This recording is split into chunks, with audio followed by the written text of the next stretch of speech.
안녕하십니까. 주 안에서 오늘도 기쁨으로 반갑게 여러분들도 만납니다. 말씀을 통해서 함께 은혜를 나눈다는 것이 얼마나 큰 행복입니까?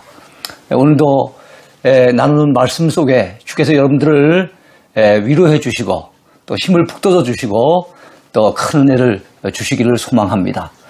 자, 요즘 우리가 출애굽기를 공부하고 있잖아요. 출애굽기 세 번째 시간인데요. 오늘 106강입니다. 106강 망원경으로 보는 출애굽기 세 번째 순서 시내산 언약과 십계명이라고 하는 제목으로 같이 또 은혜를 나누려고 합니다. 아홉 번째지요. 출애굽기 19장에 나오는 시내산 언약의 핵심 내용이 무엇인지를 한번 살펴보려고 합니다. 여러분 염두에 두시기 바랍니다. 시내산 언약 하면은 출애굽기 19장입니다. 그 이전의 언약은 무슨 언약이 있었어요? 아브라함 언약이 가장 중요하겠죠. 아브라함 언약은 창세기 나오지만 출애굽기 들어서서 이제는 아브라함 한 개인, 이삭 한 개인, 야곱 한 개인과 맺으신 언약이 아니라 이제는 하나님께서 한 민족과 언약을 맺으세요. 어디서 맺으신가 하면 시내산에서. 시내산 언약이라고 하고 히브리 민족과 맺으신 언약이기 때문에 히브리 언약 그럽니다. 여러분들 시내산 언약 또는 히브리 언약 하면은 머릿속에 출애굽기 19장이다. 이걸 꼭 기억하시기 바랍니다. 자, 이 시내산 언약은 조금 전에도 말씀드렸지만 히브리 언약이라고도 합니다. 출애굽한 이스라엘 백성들이 2달 만에 시내 광야에 당도했을 때 하나님께서 모세를 시내산으로 불러 올리십니다. 그래서 하나님께서 모세를 어떻게 보면 중보자로 삼으셔서 히브리 민족과 언약을 맺으시는데 이것이 바로 시내산 언약 또는 히브리 언약이라고 얘기를 합니다. 자, 모세 개인에게 주신 언약이 아니죠. 히브리 민족과 맺으신 언약입니다. 그러하기에 모세 언약 이렇게 안 합니다. 아브라함 언약 하듯이 모세 언약 이렇게 돼야 될 것 같은데 그렇게 말씀하지 않고 히브리 언약 그럽니다. 히브리 민족과 히브리 민족은 언제부터 시작이 됐다고요? 아브라함 때부터 히브리 사람이란 말을 들었어요. 그래서 아브라함의 후손들이 우리가 알고 있는 그 이스라엘 백성들이 바로 히브리 민족이잖아요. 그들이 사용하는 언어가 구약 성경을 기록했던 히브리어. 모세 시대 때 그들과 하나님께서 맺으셨던 그 언약이 히브리 언약. 이렇게 머릿속에 넣어두시기 바랍니다. 자, 시내산 언약의 핵심적인 약속은 세 가지예요. 어떤 약속일까요? 그 첫 번째는 하나님께서 이스라엘을 내 소유로 삼아주시겠다는 겁니다. 내 소유. 너희는 모든 민족 중에서 내 소유가 되겠고, 여러분 출애굽기 19장 5절에 나오는 말씀입니다. 자, 이스라엘은 적어도 두 가지 이유 때문에 하나님의 소유라고 할 수 있죠. 사람이 어떤 물건을 자기 소유라고 주장하려고 한다면 적어도 두 가지 중에 하나는 돼야 됩니다. 내가 그것을 만들든지 아니면 돈 주고 그것을 사든지 해야만 내 소유라고 얘기할 수가 있는 거예요. 마찬가지로 하나님께서는 이스라엘 백성들을 만드셨기 때문에 만드셨다는 것을 두 자로 뭐라 그래요? 창조하셨기 때문에 그들을 내 소유라고 할 수 있습니다. 그뿐만 아닙니다. 6월절 어린 양의 피로 사서 자, 값을 지불하고 구속하셨기 때문에 여러분 우리가 어려운 가운데 도탄에 빠져 있는 가운데 건져내는 걸 구원이라고 한다면 반드시 대가를 지불하고 구원해낸다면 그것을 구속이라고 그러잖아요. 어린 양의 피를 흘려 죽는 그 대가를 지불하고 하나님이 구원해내셨기 때문에 이걸 구속이라고 합니다. 그렇기 때문에 구속은 값을 지불했으니까 산 거잖아요. 그러니까 내 소유라고 말씀하실 수 있는 거죠. 우리도 똑같습니다. 하나님이 우리를 창조하셨기 때문에 우리는 하나님의 것입니다. 그리고 우리는 예수 그리스도의 피값으로 하나님이 우리를 사셨기 때문에 우리는 하나님의 것인 줄로 믿습니다. 자, 두 번째 약속은 어떤 약속입니까? 제사장 나라 삼아주시겠다는 거예요. 제사장 나라. 너희가 내게 대하여 제사장 나라가 되며라고 하나님께서 말씀해 주셨습니다. 여러분 제사장의 사명이 뭐겠습니까? 하나님과 백성들 사이에서 중재 역할을 감당하는 것이 제사장의 사명이에요. 백성들이 죄를 범했을 때는 백성들을 대신해서 제사를 하나님 앞에 드림으로 하나님 앞에 백성들이 죄를 용서받도록 또 하나님께서 백성들에게 복을 주시려고 하실 때 하나님을 대신해서 그들에게 복을 빌어주는 역할을 하는 게 누굽니까? 제사장인 거예요. 예, 그런데 이스라엘 백성들을 제사장 나라로 삼아주시겠다는 겁니다. 예, 그 말씀은 하나님께서 이스라엘 백성들에게 온 세상 만민을 구원하시는 일에 있어서 그 중간 역할을 맡기시겠다는 거예요. 예, 쉽게 말해서 축복의 통로가 되도록, 복음의 통로가 되도록, 구원의 통로가 되도록 중개 역할을 맡기시겠다는 거예요. 얼마나 감사한 일입니까? 예. 오늘 우리도 마찬가지죠. 우리가 예수님 믿고 구원받아 누군가에게 복음을 전해주면요, 우리는 그들에게 구원의 통로가 됩니다.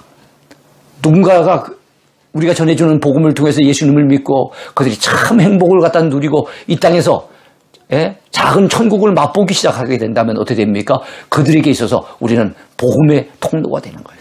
축복의 통로가 되는 거예요. 이런 역할을 우리가 감당한다면 우리 역시도 이 시대에 제사장 나라라고 할 수가 있을 것입니다.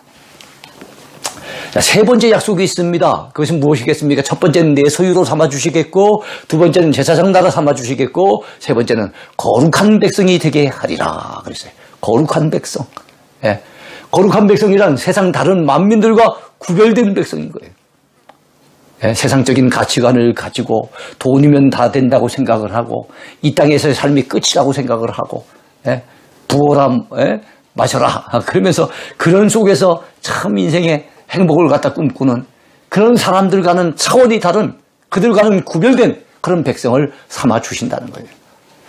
이스라엘은 하나님께서 선택하신 백성이요 사랑하시는 백성이니 구별된 거룩한 백성이 아닐 수 없는 것이지요. 자, 이스라엘이 하나님의 소유가 되고 제사장 나라가 되고 거룩한 백성이 되는데 단 하나의 조건이 있어요. 그것이 무엇입니까? 너희가 내 말을 잘 듣고 내 언약을 지키면, 너희가 내가 전해준 말, 주의 종 모세를 통해서 전해준 말을 잘 듣고 내 언약을 지키면, 그 당시 그 하나님이 전해주신 말씀이 가장 대표적인 것이 십계명이 있고 그 다음에 여러 가지 율법의 조항이 있잖아요. 그 말씀을 잘 지켜서 순종하고 그래서 하나님과 맺었던 그 언약을 지켜나간다면 하나님께서 그들을 어떻게 하시겠다고요? 내 소유로, 제사장 나라로, 그리고 거룩한 백성으로 삼아주시겠다라고 하는 약속. 이것을 갖다가 히브리 언약. 이 히브리 언약이 있는 곳이 어디라고요? 출애굽기 19장. 여러분 꼭 마음속에 담아두시기 바랍니다. 자, 그러므로 주의 백성들은 주의 말씀에 순종함이 마땅한 일입니다. 자, 이번에 10번째 주제입니다. 10번째 주제인데 십계명이네요. 십계명의 핵심적인 주제가 뭔지 한번 살펴보겠습니다. 아까 히브리 언약이 출애굽기 19장이라 그랬어요. 자, 애굽에서 출발해서 2달 걸려가지고 시내 광야에 시내산에 당도했는데 바로 그 시내산에 당도하자마자 하나님께서 주셨던 것이 출애굽기 19장에 나와 있는 히브리 언약이고, 히브리 언약을 주시자마자 이어서 주시는 율법의 첫 번째 조항, 그것이 바로 십계명입니다. 출애굽기 20장을 여러분 보시면 잘 나타나 있어요. 자, 십계명의 핵심적인 주제가 뭔지를 살펴보는 겁니다. 십계명은 성경에 2군데 등장합니다. 먼저 출애굽기 20장에 등장해요. 그것은 광야 1세대에게 주신 것입니다. 애굽에서 출발해가지고 광야 40년 타는 동안에 바로 그 사람들을 광야 1세대라 그래요. 그런데 그 40년 유리 방황하는 동안에 그때 태어난 사람들이 있을 거 아닙니까? 그죠? 바로 그 사람들은 광야 2세대라고 얘기를 하죠. 자, 신명기 5장에 있는 말씀, 십계명이 한 번 더 나옵니다. 처음에는 시내산에서 십계명을 갖다 처음 말씀하셨는데 이건 광야 1세대고, 이번에 신명기 5장에서 말씀하는 건 광야 1세대는 40여 년 동안 거의 다 광야에서 죽었어요. 그리고 모세가 죽기 전에 마지막 신명기 메시지를 전할 때 신명기 5장에서 과거의 광야 1세대, 그들의 부모 세대에게 전해주었던 십계명을 모세가 죽기 전에 다시 한번 되새김질시킵니다. 다시 한번 강조합니다. 그래서 이 두 번째 십계명은 뭐라고 하는가 하면 광야 2세대에게 주신 것이다. 이렇게 보시면 되겠죠. 자, 둘 다 하나님께서 누굴 통해 주신 것입니까? 모세를 통해 주셨어요. 첫 번째 십계명 주셨던 것은 시내산에서, 두 번째 주셨던 것은 모세가 죽기 직전에 모압 평지에서 광야 2세대에게 두 번째 십계명을 주신 거예요. 그 내용은 같습니다. 자, 십계명은 하나님과 선민 이스라엘이 맺은 언약의 근간이 되는 것입니다. 그리고 이 십계명은 기독교 윤리의 기초가 되는 거예요. 기독교 도덕, 기독교 윤리의 기초가 됩니다.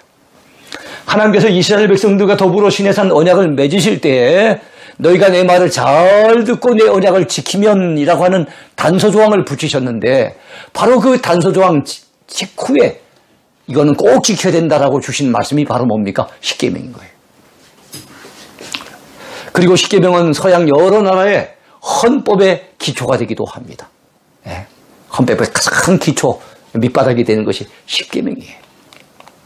자, 십계명도 지키지 못한다면 헌법의 다른 조항을 지키는 것은 불가능하겠죠. 예. 자, 십계명 서문이 있어요. 십계명 서문. 예, 십계명 서문의 내용은 뭡니까? 하나님께서 당신 자신을 십계명을 주시기 전에 십계명을 명하시는 당신 자신이 어떤 분이신지를 소개를 하십니다. 나는 너희를 애굽 땅 종되었던 집에서 건져낸 너희 하나님 여호와라. 그렇게 말씀합니다. 너희에게 십계명을 지키라고 명하시는 나는 누구인가? 너희를 애굽 땅 종되었던 집에서 인도하여 낸 너희 하나님 여호와라는 거예요. 네. 그래서 나는 너를 애굽 땅 종되었던 집에서 인도하여 낸 내 하나님 여호와니라. 자, 선민들 구원해내신 분이시기에 우리 하나님은 바로 십계명을 지키라고 명하실 만한 충분한 자격이 있는 분이에요. 그들을 종되었던 집에서 이끌어내셨잖아요. 기적같이 이끌어내셨잖아요. 10가지 재앙을 내리시면서 심지어는 애국 사람의 장자들을 다 죽이시면서까지 그들을 이끌어내셨잖아요. 홍해를 가르시면서까지 그들을 갖다가 여러분 건져내셨잖아요. 그랬던 분위기에 그들에게 십계명을 지키라고 명하신 건 마땅하지요. 그러니까 그것마저도 백성들이 아이고 그거 힘들면 못 지키겠습니다 하는 것은 그건 하나님의 백성으로서의 자격이 없는 거죠. 자, 십계명의 근간을 이루는 주제는 두 가지 사랑입니다. 두 가지 사랑. 십계명의 근간은 사랑이에요. 다만 그를 조금 들어간다면 두 가지 사랑이에요. 어떤 사랑이겠습니까? 하나님 사랑, 이웃 사랑이에요. 하나님의 사랑과 이웃 사랑을 실천하기 위해서 바로 십계명을 지키라고 우리 하나님이 명하신 겁니다. 자, 1계명부터 4계명까지는 어떻게 하면 하나님을 사랑할 수 있겠는지 하나님 사랑하는 법을 가르쳐 주시는 거예요. 5계명부터 10계명까지는 어떻게 하면 이웃을 사랑할 수 있겠는지 그 이웃 사랑하는 법을 가르쳐 주시는 겁니다. 그래서 10계명 돌판이 몇 개예요? 2개로 되어 있잖아요. 그래서 우리가 정확하게 그 당시에 옆에서 지켜보지 않았으니까 알 수 없지만 10계명 돌판의 하나는 1계명부터 4계명까지 하나님과 관련된 계명이 아니겠는가 생각을 하고 두 번째 돌판은 5계명부터 10계명까지 바로 이웃과 관련된 그런 계명일 것이다. 이렇게 우리가 추측할 수가 있습니다. 자, 하나님을 사랑한다면 여러분 우상을 두지 않겠지요. 우상을 만들지도 않고 그 앞에 절하지도 않을 겁니다. 이게 1, 2계명이에요. 또 하나님의 이름을 망령되이 일컫지도 않겠지요. 3계명입니다. 하나님을 사랑한다면 하나님이 명하신 대로 안식일을 기억하여 거룩하게 지키면서 하나님 앞에 영광을 돌리겠지요. 하나님 사랑한다면 그렇지 않겠습니까? 이게 4계명인 거예요. 네. 여러분 이웃을 사랑한다면 이웃 가운데 가장 가까운 이웃, 가장 고마운 이웃이 누구겠습니까? 부모잖아요. 당연히 부모를 공경하겠지요. 부모를 공경하지도 않는 자들이 어떻게 다른 이웃을 갖다가 사랑할 수가 있겠습니까? 그래서 부모를 공경하는 계명이 5계명이잖아요. 그래서 이웃 계명, 이웃 사랑하는 계명, 인간과 관련된 계명 중에서는 첫 번째 계명입니다. 살인하지도 않겠지요. 이웃 사랑한다면 간음하지도 않겠지요. 6계명, 7계명입니다. 이웃 사랑하지 않는다면 도둑질하지도 않겠지요. 8계명인 겁니다. 이웃에 대해 거짓 증거하지도 않겠지요. 9계명입니다. 이웃의 것을 탐내지도 않겠지요. 10계명인 겁니다. 자, 유대인들이 지키는 율법이 무려 613가지나 된다고 합니다. 율법 조항이 그렇게 많아요. 그런데 그 율법의 핵심적인 것을 10가지로 정리한 것이 무엇입니까? 그게 10계명이에요. 그러니까 이 10계명에 기초해서 유대인들은 자기네들이 막 율법의 조항을 엄청나게 많이 만든 거예요. 그러나 그걸 줄이면 그게 10가지 계명, 10계명입니다. 그리고 이 십계명을 두 가지로 요약한다면 뭐가 되겠습니까? 하나님 사랑, 이웃 사랑이 되는 겁니다. 그런데 만약에 하나님 사랑, 이웃 사랑 이 두 가지도 또 하나, 결국 하나로 만든다면 뭐가 됩니까? 사랑이에요, 사랑. 사랑이라는 하나의 주제로 결론이 나게 되는 것입니다. 그래서 성경은 말씀합니다. 사랑은 율법의 완성이니라. 그러니까 사랑이 없으면 아무것도 아닌 거예요. 그러니까 사랑하면 율법을 완성하는 겁니다. 하나님을 사랑하고 이웃을 사랑하는 마음이 있어야만 십계명을 온전히 지킬 수 있어요. 그러므로 사랑이 메마른 사람 이 말씀 지킬 수 없을 겁니다. 그래서 우리는 정말 좀 하나님 앞에 사랑의 은사를 구해야 될 거예요. 자, 11번째 주제입니다. 성막의 제작과 관련하여 얻을 수 있는 교훈이 무엇입니까? 하는 거예요. 출애굽기의 마지막 부분, 출애굽기 35장부터 40장까지, 출애굽기는 40장까지 있거든요. 근데 35장부터 40장까지는 성막의 제작과 관련된 거예요. 거기서 우리가 얻을 수 있는 교훈이 무엇인지를 살펴보면서 오늘 강의를 마치려고 합니다. 오늘 강의의 마지막 부분이에요. 자, 이게 성막입니다. 성막이라고도 하고 회막이라고도 하고 증거막이라고도 해요.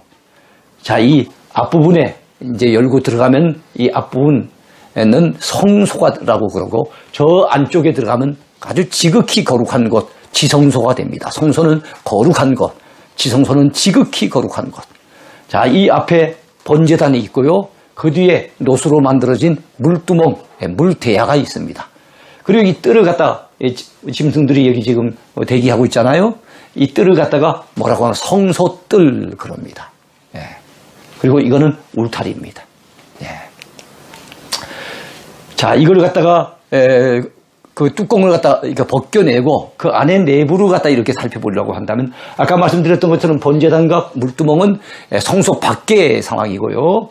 성소 뜰에 있는 놓여진 겁니다. 그리고 안에 들어가서 먼저 만나는 것이 성소인데 성소는 평소에 제사장들이 자주 드나들 수 있어요. 그러나 저 안에 들어간 지극히 거룩한 장소 바로 성소는 제사장도 1년에 딱 한 번밖에 못 들어가요. 속죄일만 들어갈 수 있는 곳입니다. 그리고 그 지성소에는 법궤밖에 없어요. 그리고 그 법궤의 뚜껑을 뭐라고 하는 거야? 속죄소 또는 시은좌 이렇게 얘기해요. 시은소 또는 시은좌 이렇게 얘기하는 거거든요. 법궤 뚜껑입니다. 그래서 지성소 안에는 그밖에 없습니다. 그리고 법궤 안에는 뭐가 있었다 그랬습니까? 바로 십계명 두 돌판, 그 다음에 만나 한 항아리, 그 다음에 아론의 쌍난 지팡이 이런 것들이 들어있었어요. 그리고 그 밖에 제사장들이 자주 드나드는 그 성소에는 세 가지가 있었는데 금촛대가 있습니다. 7 금촛대, 그 다음에 분향단이 있고 그 다음에 매일 하나님 앞에 올려드리는 떡을 진설해 놓는 떡상이 있습니다. 이것이 성소 안에 있는 것들이에요. 그래서 성소를 갖다가 성소 첫째 칸이라고 얘기를 하고 지성소를 성소의 둘째 칸이라고도 얘기를 하고 합니다.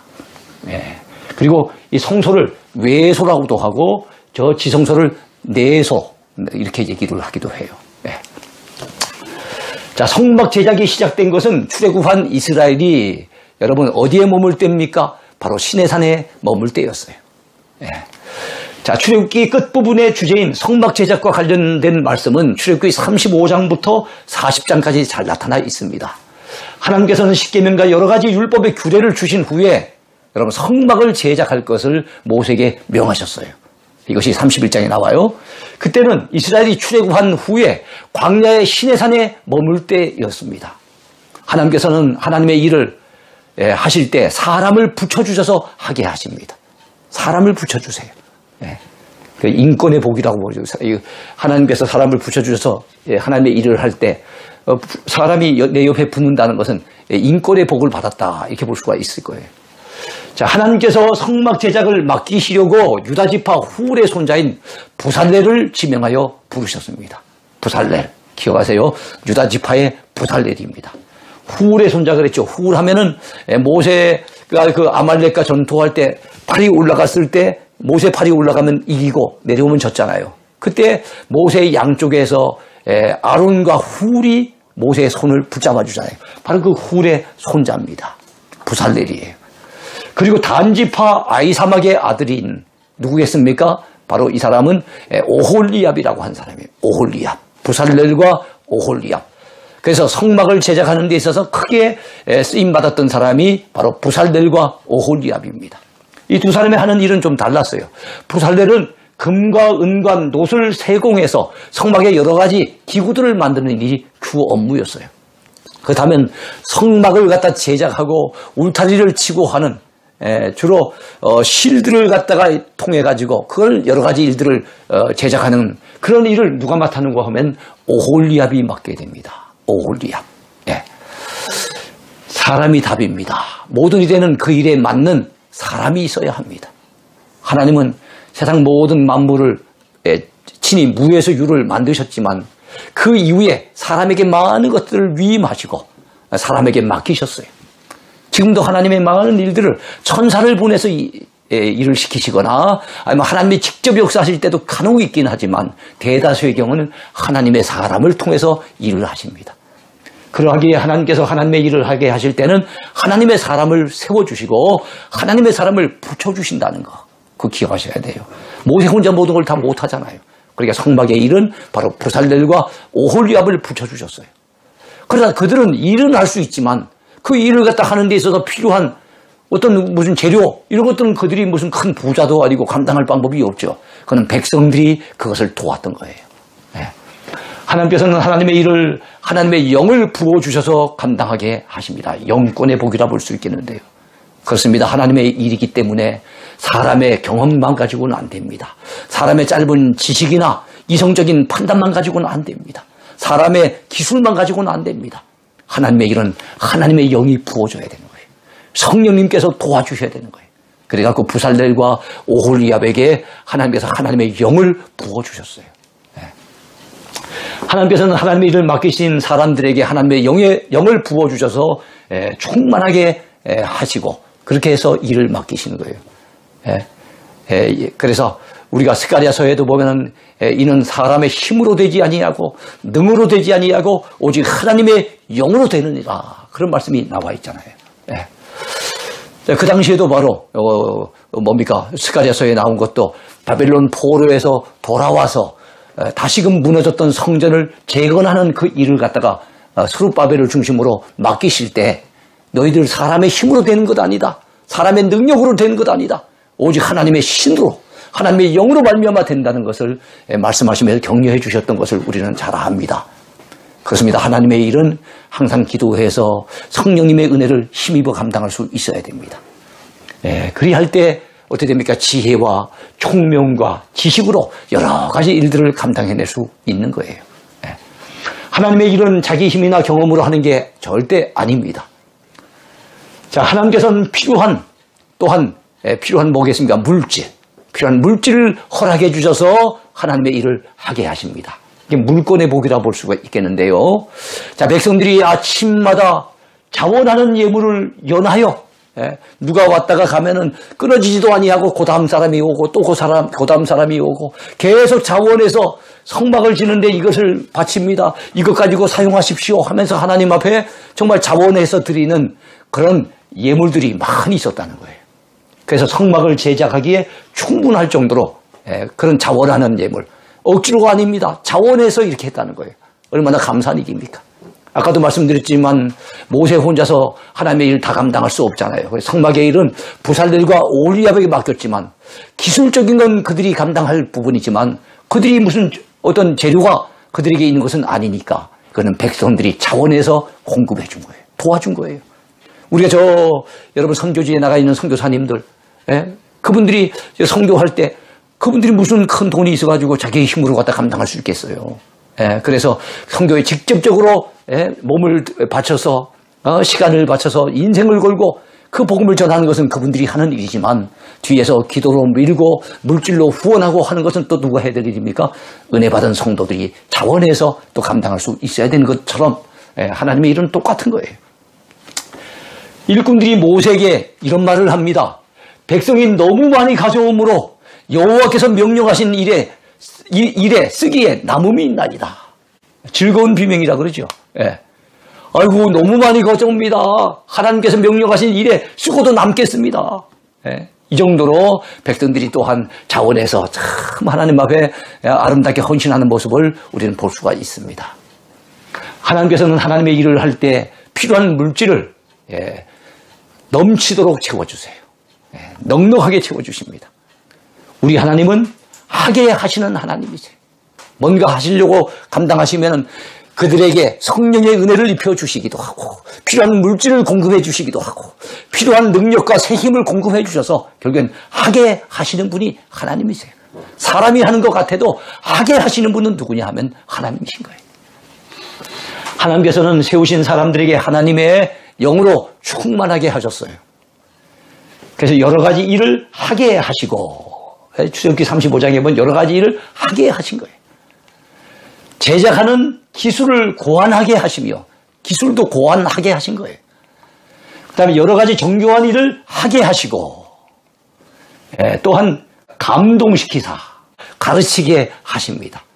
그러니까 모든 것들은 다 기술을 고안하게 하시고 그 다음에 가르치게 하시고 제작하게 하시고 모든 것들은 하나님이 하게 하시는 거예요. 그렇습니다. 우리 하나님이 하게 하시는 분입니다. 우리는 다만 하나님이 주시는 힘으로 믿음 가지고 하는 사람들입니다. 하나님의 일을 하는 사람들이고 하게 하시는 분은 하나님이세요. 또 할 수 있는 능력을 주시는 분도 하나님이시고 할 수 있도록 사람을 붙여주시는 분도 하나님이시고 할 수 있도록 필요한 재원을 공급해 주시는 분도 하나님이신 줄로 믿습니다. 자, 성막은 성소와 지성소로 구분됐다 그랬죠. 성막 안에는 여러 가지 기구가 제작되어 비치되었습니다. 성소 밖의 뜰에는 번제단과 노수로 된 물두멍이 있었습니다. 성소 안에는 떡상과 순금으로 된 무엇이 있었겠습니까? 등잔대가 있었습니다. 등잔대. 그래서 떡상, 등잔대, 그 다음에 분향단이 있었겠죠. 분향단 이런 것들이 있었고요. 그리고 지극히 거룩한 장소인 지성소에는 조각목을 시띠나무라고 합니다. 시띠나무. 조각목으로 만든 바로 언약궤를 법궤라고도 하고 또는 증거궤라고도 해요. 언약궤가 있었어요. 왜 하필이면 시띠나무로 만들었다고요? 제가 아마 오래전에 강의했던 내용 가운데 나왔습니다만 이게 광야에서 제작이 되잖아요. 시내산에서 제작이 되지 않습니까? 시내산을 비롯해서 그 광야에는 사실은 나무가 잘 없어요. 제가 시내산에 올라갔을 때 보니까 나무가 뭐 거의 없습니다. 근데 광야 가운데 간혹가도 한 번씩 좀 말라 비틀어져 있는 나무가 있는데 그 나무가 무엇인가 하면 시띠나무예요. 근데 그거밖에 없기 때문에 바로 법궤를 시띠나무로 만들었어요. 그러니까 왜 하필이면 그 가시나무로 만드셨을까? 이렇게 너무 의미를 많이 부여할 필요는 없습니다. 광야에 가면 시띠나무밖에 없기 때문에 그래서 법궤는 시띠나무로 만든 거예요. 그걸 갖다 조각목이라고도 얘기를 합니다. 자, 언약궤 길이는 어느 정도 됩니까? 2규빗 반이에요. 너비는 1규빗 반, 높이는 역시 1규빗 반이에요. 우리 1규빗이 손끝에서 팔꿈치 끝까지. 그러니까 이 정도 길이가 보통 한 45cm쯤 된다 그래요. 좀 뭐 키가 큰 사람은 한 50cm 되겠죠. 근데 일반적으로 한 45cm쯤 그렇게 봅니다. 그러니까 길이가 2규빗 반이니까 이 TV보다는 조금 더 길겠네요. 그리고 높이는 1규빗 반이니까 아마 이 TV하고 아마 비슷한 정도 되겠습니다. 이 TV 높이 정도 되고 길이는 요거보다 조금 더 긴 정도의 그런 모양새예요. 너비도 1규빗 반 정도 됩니다. 자, 언약궤의 뚜껑을 뭐라고 얘기한다고요? 그걸 속죄소라고 해요. 속죄소. 또는 하나님이 은혜를 베푸는 장소라 그래서 시은소라고 합니다. 1년에 딱 한 번 있는 속죄일입니다. 속죄일. 유대인들이 7월 10일 날 지키는 이 속죄일. 그때 속죄 제물의 피를 속죄소에 붓습니다. 언약궤 뚜껑에다 붓는 거예요. 자, 성막은 하나님의 임재의 상징입니다. 하나님의 임재, 하나님이 함께 하시는 상징인 거예요. 하나님께서 선민 이스라엘을 떠나지 않으시고 그들 중에 늘 함께 하시며 임재하신다는 걸 보여주는 상징적인 장소가 무엇이에요? 바로 성막인 겁니다. 그리고 그 핵심적인 상징물이 무엇입니까? 그것이 바로 법궤인 거예요. 성막에서 가장 중요한 것은 법궤입니다. 네. 자, 성막은 또한 죄인된 인간이 거룩하신 하나님을 만나는 성스러운 장소이기도 합니다. 네. 하나님께서는 바로 제사를 통해서 인간을 만나주시마 약속하셨어요. 레위기에 보면 제사를 통해서 하나님이 인간을 만나주신다는 거예요. 그래서 하나님을 만나는 방법, 그래서 만나서 우리의 죄를 용서받는 방법, 그것은 바로 제사인 겁니다. 자, 제사장들이 그러한 제사를 집전했고, 그 다음에 레위 지파의 레위인들이 성전에서 이루어지는 여러 가지 봉사일을 감당해냈습니다. 여러분, 성막은 운반이 가능하잖아요. 성전을 한번 세워놨다면 예루살렘에서 이게 운반이 안 되는 겁니다. 그러나 광야시대 때 있었던 성막은 운반이 가능했기 때문에 이스라엘 광야 40년 동안 늘 그들의 중심에 자리 잡고 있었습니다. 그리고 이 성막은 후일 솔로몬 시대 성전으로 대체가 됩니다. 그래서 성막이 변하여 성전이 된 거예요. 그리고 바벨론 포로 시기 이후에는 무엇이 됩니까? 회당이 정말 그들이 이스라엘 백성들이 하나님을 만나는 그 만남의 중심 장소였어요. 그리고 그 회당에다가 교자 하나 붙이면 교회당, 오늘 예배당, 이 예배당이 오늘 하나님을 만나는 장소입니다. 그렇습니다. 오늘 우리가 성막에 대해서 살펴보았습니다. 그리고 시내산에서 주신 하나님의 그 히브리 언약, 또 십계명을 비롯한 여러 가지 하나님의 율법, 그 율법의 핵심이 사랑이 된다는 거 우리가 또 살펴보았고, 그리고 하나님의 임재 상징인 바로 성막에 대해서 살펴보면서 함께 은혜를 나누었습니다. 우리 하나님은 우리를 사랑하세요. 우리를 부르셔서 하나님의 것, 하나님의 소유로 만드셨어요. 거룩한 백성으로 삼아 주셨습니다.